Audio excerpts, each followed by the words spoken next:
And welcome to our Friday, April 10th series here. And today we are featuring our winemaker, who you've not yet met in this series, but this is Fredrik Johansson, and he has been with us. This is his 14th vintage coming up here in 2020. And he's going to talk a little bit about what's happening now in the vineyard. Cool, well, welcome. Happy Friday. We're here at Stagland Family Vineyard Estate, and a couple different things going on this time of year. We had bud break starting about a month ago, and various parts of the vineyard are at various stages of that, and that sort of triggers us to do some work in the vineyard related to our cover crop management.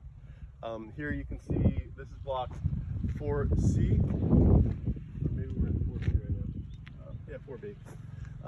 Old Vine Cabernet, Martha's clone. The cover crop here has not been incorporated yet, so you can see it's quite dense and tall.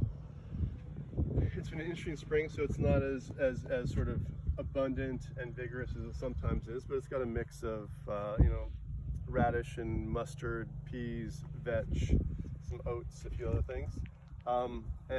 This is the last part of the vineyard we usually incorporate into the ground through mowing, flail mowing, mulching, and plowing, or spading.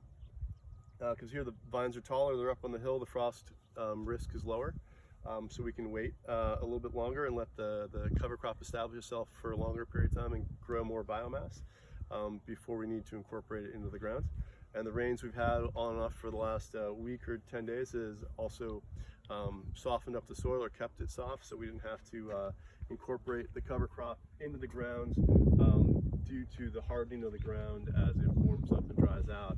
But if we rotate over this way, you can see here's a different area of the vineyard, different trellising, different vine management, but you can see how we've also managed the soil already. Here you can see there's one tilled row followed by one non-tilled row. And so here it's what we call an alternate row cover cropping, or permanent cover cropping. So We are looking at, is this a Cabernet vine? yes, it is. And what is happening here? So here, we have bud break. You can see a lot of the new shoots that are starting to grow on the spurs and pruning from last year. And you can see there's a lot of different points that are growing.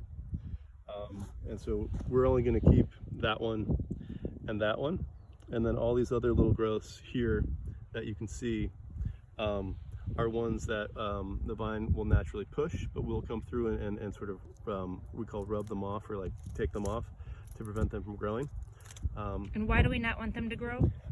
We want to focus the growth on the two positions that will be the canes for this year, and they'll bear fruit. And we don't want the competition from all these other ones that are going to grow and take up energy from the vine and the soil. And also, if you have too much growth, you have too much shade, and it can cause problems with mildew and moisture management. Shading on the flowers can affect how well things set, and some of the compounds that develop within the fruit. So we minimize the amount of excess growth by removing these extra pieces, and it's very simple to do by rubbing them off. And it takes a little while because there's 5,000 vines per acre roughly. All right, Fredrik, we are standing right now in a row, and we have two different things happening here. Can you talk a little bit about what we have as far as, are these different grapes? Are these different types of vines? Here we're in our 3B. It's 3B4 and 3B5, so it's two different blocks of Cabernet. They're the same clone of Cabernet. It's clone 191.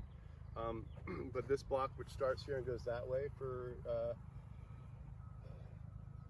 10-12 rows, is cordon pruned. So these are it's a unilateral cordon, so you can see this big piece of permanent wood with the spur positions on there. That's a permanent structure that we then grow the new positions every season from.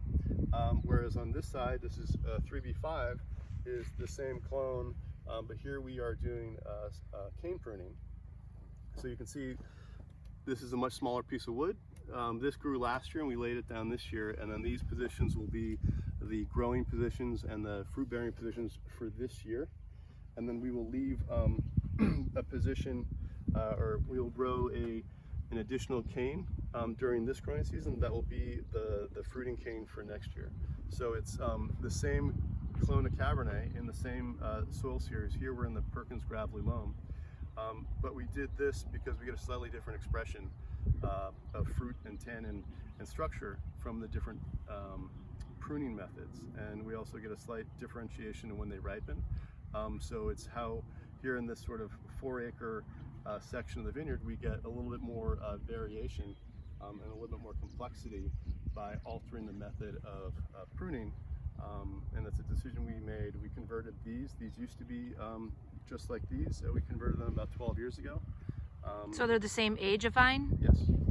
Interesting. And it was a decision that we made to get a little more complexity from this part of the vineyard by altering how we pruned it. And it took about 2 years to do that. Okay. So here we're in the 5 block, 5A, and it's Cabernet Franc. It was planted in 2002, except for this vine is an example of a replant. It's a younger vine. It was probably planted 6-7 years ago. See how much it's growing? How much vine has already grown, how big the leaves are. They've already unfurled and are growing quite openly. And if you go to the other side of the row, same block, same clonal material, Cab Franc, same rootstock, but this was one of the original vines planted in 2002. So it's probably 10 years, 12 years older, and you can see how much less growth there is. And it kind of shows you, we talk about old vines and young vines. Young vines are oftentimes considered vigorous. And here's an example of the difference in vigor between a younger vine and an older vine.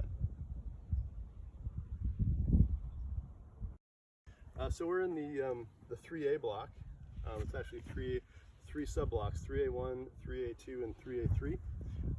We removed the vines from this section of the vineyard a few years ago and left it fallow. And then last year we came through and redeveloped it, and we planted these rootstocks in the ground. So these are not grapevines. These are grapevine rootstock that we planted last year, and within the next month we'll be trimming this foliage off and these branches off, and we'll be grafting this rootstock to grapevine. And I said there's 3 sub-blocks, so there'll be 3 different selections of Cabernet that we will take. We have budwood in storage, and then we will remove the buds from the sticks and graft it into this rootstock. And then that's where the grapevine will begin growing from. And so, why do you do that?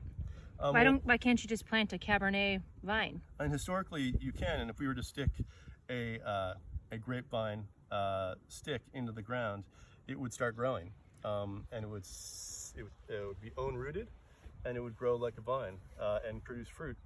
But many years ago, a century or more, there's a ground pest called phylloxera, which feeds off of or lives around grapevine roots, and so it eventually kills the vines. And so for a very long time now, many, and if not most, of the vineyards on the planet are grown on rootstock. So what grows in the ground is a crossbred rootstock from various natural vines that have natural or built-in resistance to phylloxera and other ground pests. And then so the part that interfaces with the soil is rootstock, and then we graft above ground, and then what grows above ground is the actual grapevine. And that's where you get your Cabernet or Cabernet Franc or your Merlot or whatever it is you might be growing. But that's achieved by grafting a grapevine bud onto the rootstock that's in the ground. All right, Fredrik, one last question. What is your favorite flavor of ice cream? Classically, it would probably be chocolate, but I have a hankering for cookies and cream. Excellent, thanks. And thanks for your time.